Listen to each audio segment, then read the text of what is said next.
Hello everyone.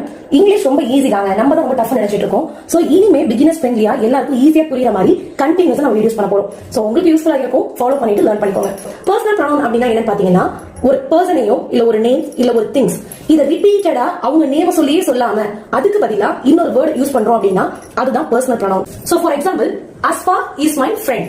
இதுல வந்து அஸ்பாங்கிறது நேம், ஓகேங்களா? அஸ்பாங்கிறது நேம், அஸ்பா இஸ் மை ஃப்ரெண்ட்னு சொல்லிருக்கோம். தென் அகைன் மறுபடியும் ஒரு நல்ல பிள்ளை அப்படின்னு சொல்லணும். அப்ப அஸ்பா இஸ் குட் நம்ம ரிப்பீட் பண்ணுவோம். இந்த ரிப்பீட்டேஷன் வரக்கூடாது, ஒரு நேம இன்னொரு தடவை நம்ம சொல்ல வேண்டாம் அப்படிங்கிறதுக்காக தான் பர்சனல் ப்ரொனவுன் சொல்லி நம்ம கொடுத்திருக்காங்க. அது எப்படி சொல்லலாம்? அஸ்பா இஸ் மை ஃப்ரெண்ட். இங்க அஸ்பாக்கு பதிலா she ஆட் பண்ணிருக்கோம் இல்லையா? இந்த she தான் personal pronoun. Main thing I, you, he, she, it, we, இந்த 7 வேர்ட்ஸ் தான் பர்சனல் ப்ரொனவுன்ஸ் அப்படின்னு சொல்லுவோம். ஐ எங்க யூஸ் பண்ண போறோம் அப்படின்னா, நம்மள குறிக்கிறதுக்காக, செல்ஃபா நம்மள மட்டும் குறிக்கிறதுக்காக ஐ யூஸ் பண்ணுவோம். யூ எங்க யூஸ் பண்ணுவோம் அப்படின்னா, நீ, நீங்கள் அப்படிங்கிற இடத்துல யூ யூஸ் பண்ணுவோம். அது யார? நமக்கு ஆப்போசிட்ல உள்ள பர்சனை குறிக்க யூ யூஸ் பண்ணுவோம்.